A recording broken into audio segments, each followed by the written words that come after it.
Ngiyabingelela September amaNazaretha usobani lo wakangubo ngila ehlahlindlela Temple entozuma kamashu nginojabulani la mfoka Mkhize kunodaba azosithulela lona ushembo wengcebo uNyazi Lwe ZULU cela simlalele Jabulani njani baba uyaphela ngicela nisamaNazaretha ke uNyazi ukuthi kwenzakalani kuwena live uNyazi la ngisiza kakhulu mfethu uphamisa futhi uNyazi la ngisiza kakhulu mfethu la ngibuyise ekufeni sikingqene emoto kwaku-2008 ngingaphosisi angisazi kahle ngoba ade ngisho lesengithule nalento isikhathi seside sani masikingqane emoto kusho bangibeza-ke iy'ngilosi zakithi iy'ngilosi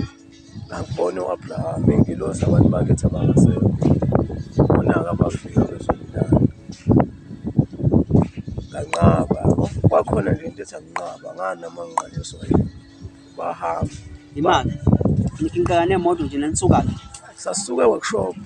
sikinqane emoto e-Street Stadium yabo street lapho ngama-street yabo lapho yeah futhi bahambeke labantu bakithi mase bebuya-ke babuye noNyazi lapho kube yilona-ke elingibizayo ngaya kulona yabo seliyangitshena-ke ukuthi hayi mfethu nabo abantu bakini bakucela isikhathi sishayile yabo ngathi mina kulona into eyenza ukuthi ngibuye ngathi mina hayi ngeke nkosi akukwazi uminehlo esana-2 years uyayazi nganyama esana-2 years ngathi mina ngeke nkosi akukwazi ukuthi ngashayela ngasoncane wena uyinkosi ngelakho igama kukho ngiyakufeka yabo ngiyacela ukuthi ngibuyele kwabo ugcina wami ukhuluma into la yenza la ngishiya lapho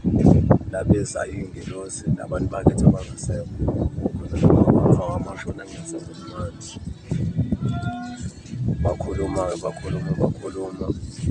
babuya-ke labantu bakithi abangasekho lalingasekho la esasikhona nje mfethu kwakwendawo ehlaza yabo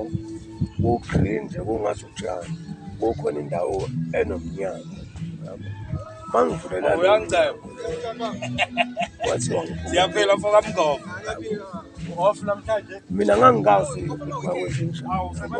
hayi sidile ngigoloza mina hayi ngeke umnyango wami yindaba nongivulele bathiwa hayi lo mnyango iwona ozokubuyisela emuva uma ngalo mnyango ngangiya nje ngiyehudula kodwa nami sengiyitshenile ukuthi hayi usuku lami vele sesekudedile kanti baqinisele ngempela ngathi ngiphuma kulowo mnyango kwaba kuphaphama wami kahle kahle umuntu wangisiza ubani uNyazi uke wathinta la indaba ukuthi lapha sekusinani babili khona umfana ohamba naye kwenzekani ngalo mfana ohamba naye washona nanihleli iphi emuva phambili ngoba yabona ngesikhathi sihlukaniso sasihlangene ngamakhanda akabonanga ngisho emngcwabeni nofana ngoba ngesikhathi sihlukaniswa kwamina kwaphuma ubuchopho akabonanga ngisho Jabulani mfowethu mfoka Mkhize siyabonga kakhulu mfowethu yini ongayitshela abantu basemhlabeni uqinise ngoshembe wasephini bamaNazaretha uziquntlana uNyazi Lwe ZULU ngabatshela ukuthi nje ngoNyazi abantu ngathi uyini uNyazi